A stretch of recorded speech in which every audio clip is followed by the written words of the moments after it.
Well, the 2021 Big 12 football season is in the books, and the college football playoff is all set. I'm Pete Mundo. It's good to be here with you on the Sunday after the Big 12 championship game.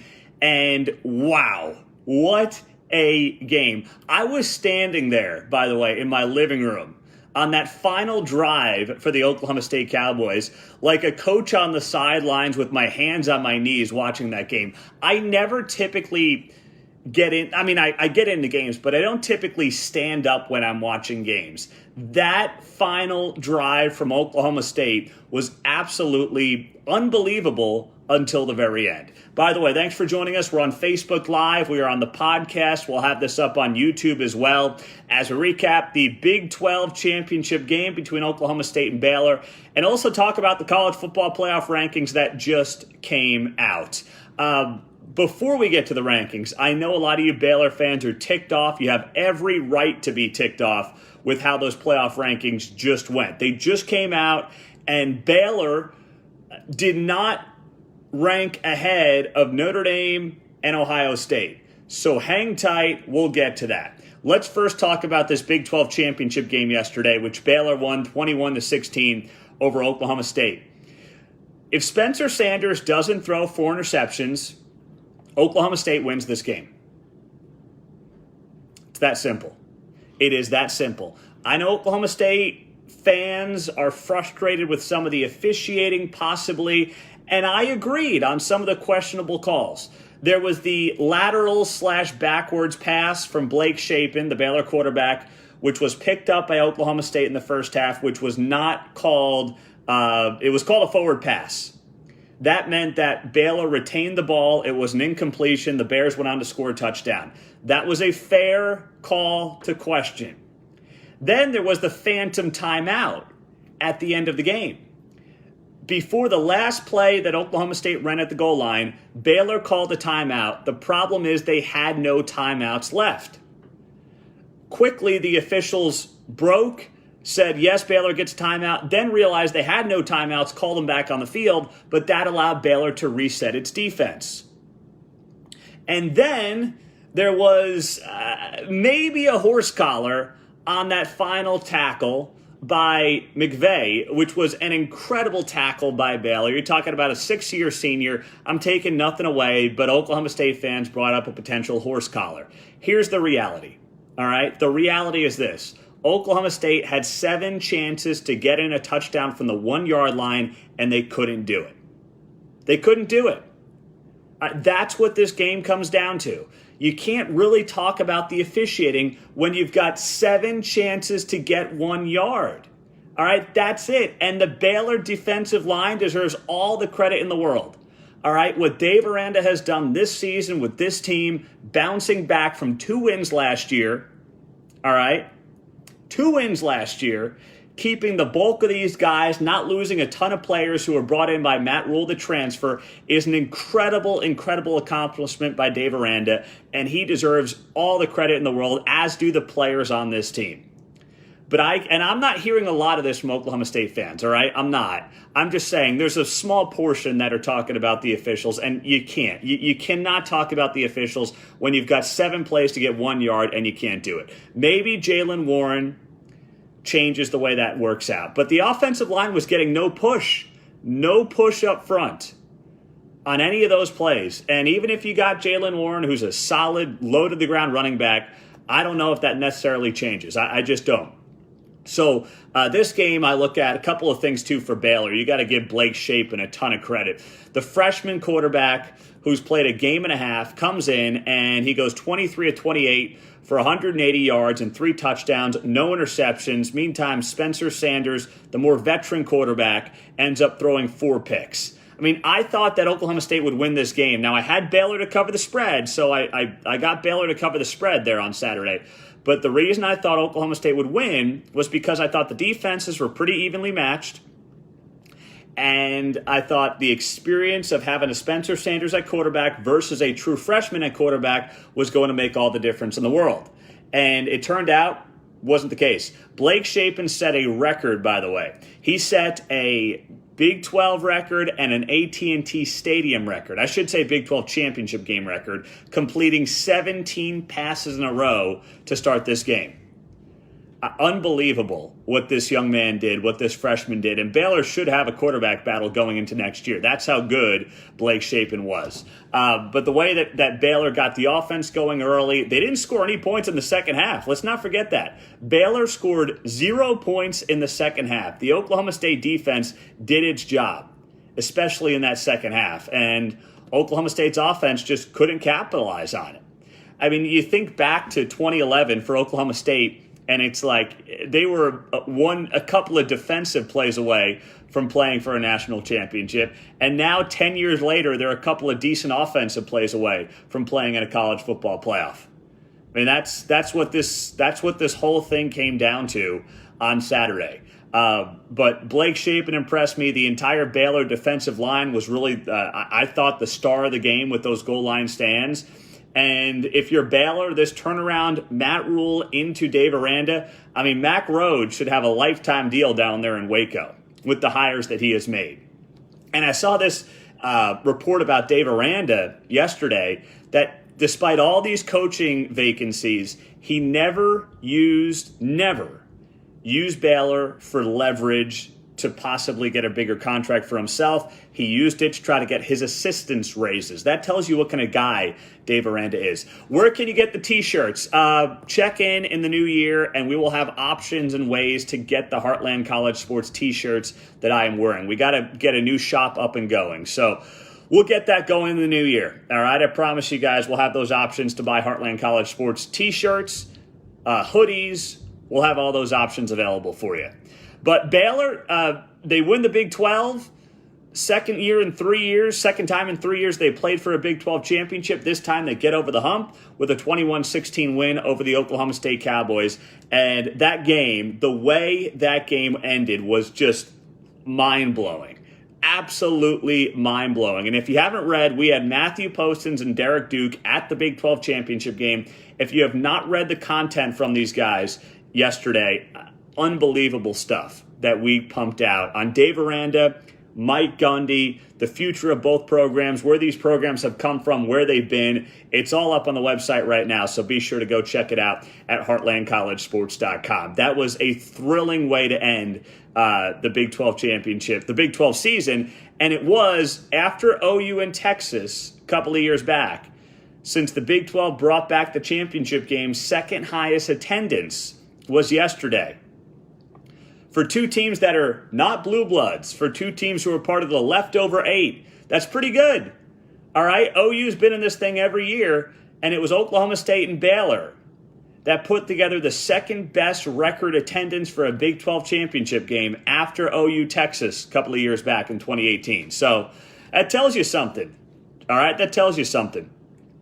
Now let's go to the college football playoff and start off with the fact that Baylor got absolutely screwed. Not that this should have been in the top 4.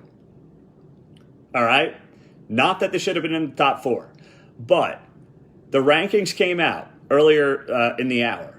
And it was Alabama at 1, Michigan at 2, Georgia at 3, Cincinnati at 4. Fine, that's what we knew it was going to be. Although we wrote on the site this morning, Cam Brock wrote on the site this morning a really good piece about how Georgia is a product of SEC bias. Georgia is a product of SEC hype. What's Georgia's best win? All right, they beat Clemson to start the season. That doesn't look very good anymore. Clemson's not a good win. They didn't even get to the ACC championship game. The ACC is a joke. Their best win is Kentucky. This notion that, Georgia's got to be in. They were undefeated until they actually played Alabama and got, stop with that. That's ridiculous. That's absolutely ridiculous. That's how it works in the SEC, though. The wins mean more, the losses mean less. So you could have made that case. You can go read the article on the site. But I'm telling you, the SEC bias is real. It was on full display. Full display. But anyway, what really got me is when I saw that Notre Dame was 5 and Ohio State was 6. So let me get this straight. A Baylor team that goes 11-2, wins its conference, 4-1 against top 25 teams is behind a 2-loss team in Ohio State that did not win its conference, didn't even play for a conference title, and behind Notre Dame, which has no conference title. Are you kidding me? Is the college football playoff serious? It was just 7 years ago when I remember being told by the College Football Playoff Committee that Baylor and TCU got bumped out of the playoff because, well, they didn't have a conference championship. And conference championships matter. And conference championship games matter. Oh, now they don't. You see what this is, right? It's all about, well said Jimmy on Facebook Live. It is all about what is on the side of the helmet. That's exactly right. The committee's a joke. I never thought I would miss the BCS. The BCS was flawed. But in many ways, this is more flawed because these people care about what is on the side of the helmet. These people genuinely believe that what is on the side of the helmet should matter instead of what actually happens on the field. Ohio State lost to Michigan. Fine, Michigan's really good. They lost to Oregon. Did you see what happened to Oregon in the Pac-12 championship game? Did you watch that the other night? Because I did.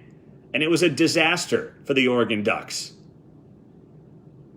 Notre Dame does not have if you go back and you look at it, so Notre Dame's got one loss to Cincinnati, fine. So I guess losses matter more than wins, is what you're saying. Notre Dame did not have a great season in terms of who they actually played. Fine, they don't play FCS teams. Congratulations, Notre Dame. Well done. Good for you. You don't play FCS teams. But they weren't playing the cream of the crop in the Power Five. Look at who they played. Florida State, USC, who stunk, UNC, Navy, Virginia, Georgia Tech, Stanford, because they got to keep those rivalries that mattered 40 years ago going, more than that, 50 years ago going. Baylor's got a better resume than both of those teams, and they got dumped below the top 6 by the College Football Playoff Committee. That's why, Bob Bowlesby said yesterday before the Big 12 title game, he talked to the media and he said that expansion could be on the rocks because of some of the issues and disagreements that are happening behind closed doors. Do we do automatic bids for conferences? Do we not do automatic bids for conferences? That appears to be the main sticking point. All I know is this much. The college football playoff has got to expand. And frankly, I think there should be automatic bids because if not, we know how this is going to go. You're going to get 12 college football playoff teams, and you're going to get 6 SEC teams. That's what's going to happen.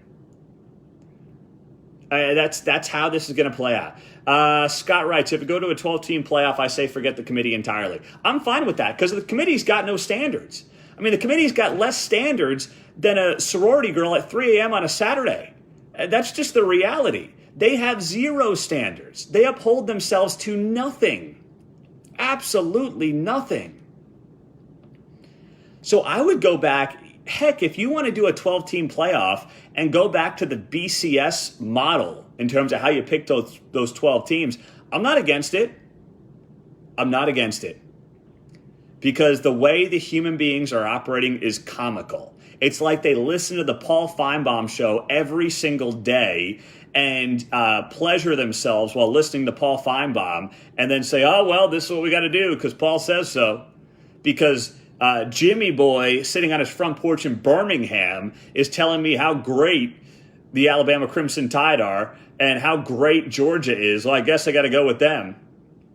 Ridiculous. Absolutely ridiculous. What does Steven have here on Facebook Live? Steven writes, in 2014, 11-1 co-conference champs Baylor and a TCU were jumped by 12-1 Ohio State for not playing a championship game. In 2021, 10-2 Ohio State, who did not play in a championship game, was ranked ahead of 11-2 Big 12 championship game winning Baylor.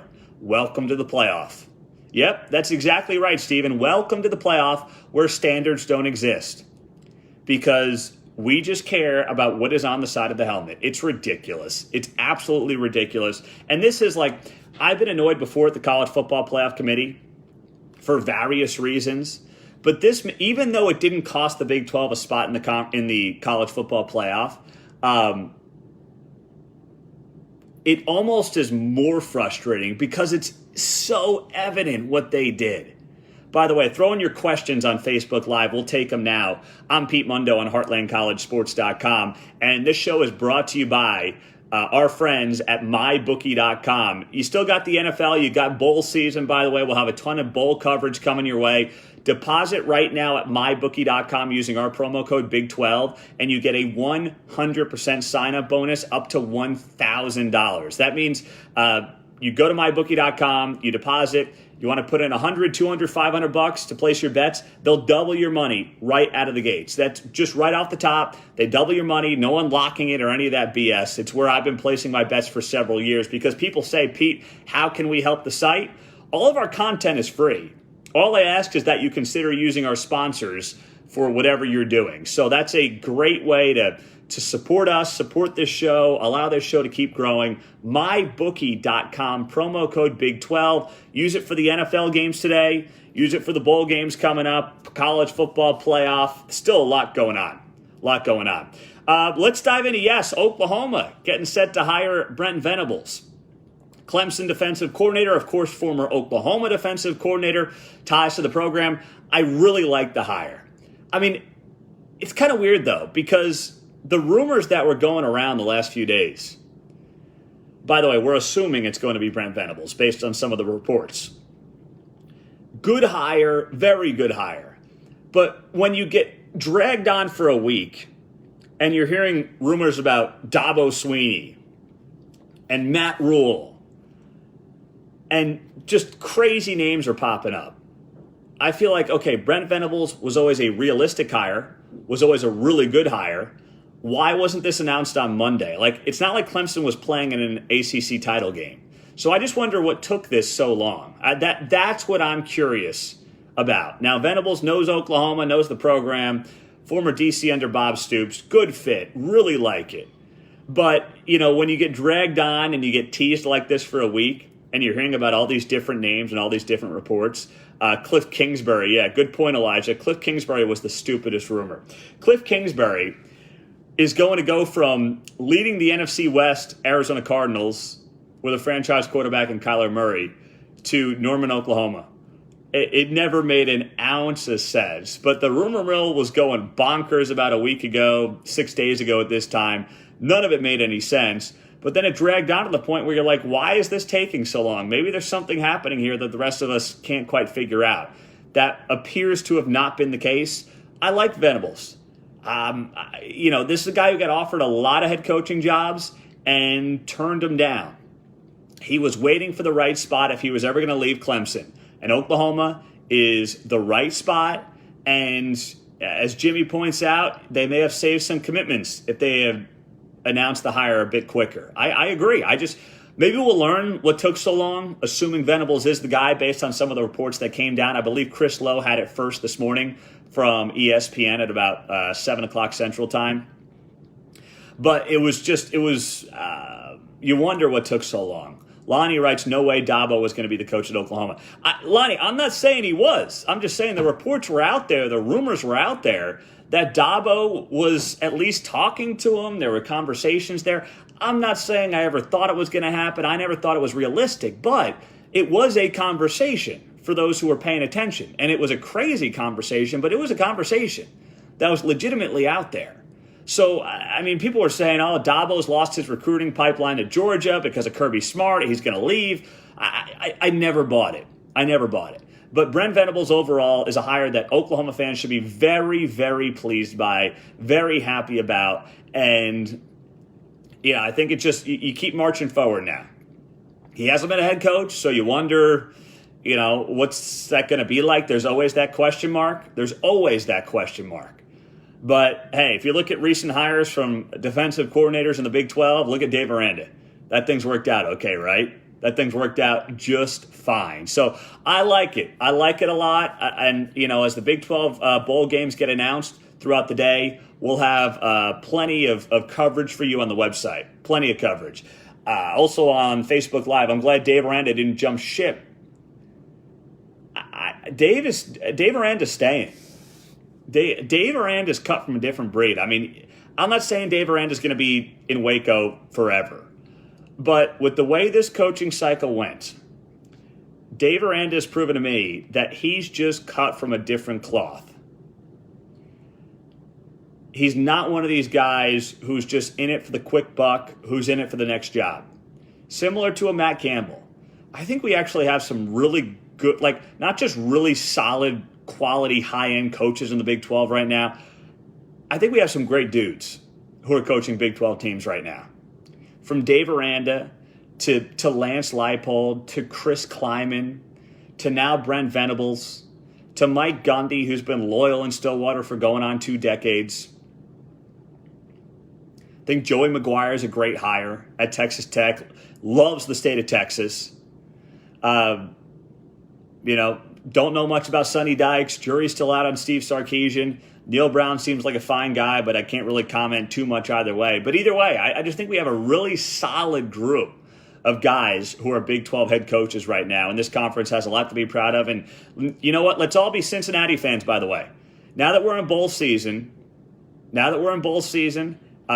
let's all be, first off, fans of every Big 12 team, just like we should be in the non-conference. And let's all be Cincinnati fans as Luke Fickell gets set to take on the Alabama Crimson Tide in that college football playoff. We appreciate you guys. I'm Pete Mundo. HeartlandCollegeSports.com is how you find us. Let's remind you, by the way, I'm going to take one out for the folks on Facebook Live and YouTube. Heartland College Sports Koozies. You can get one of these suckers by leaving a rating and review on iTunes to our podcast. Send me a screenshot of your rating and review to Pete Mundo. That's MUNDO at HeartlandCollegeSports.com. And we'll get you hooked up with one of these koozies. The only way to get the koozie is to leave a rating and review on iTunes. That helps this show grow as we beat all the other ESPN, CBS, we beat them all on the Big 12 podcast rankings. And our friends at MyBookie.com. That's MyBookie.com. Use the promo code BIG12. That's BIG12 for a 100% deposit bonus up to $1,000. We appreciate you guys. Have a great day. College football playoff rankings are out. Rest of the bowl schedule going to be announced throughout the day. Go find us as well on YouTube, iTunes. We're here on Facebook Live, Instagram, Twitter. We'll talk to you guys soon. Have a great day. Take care.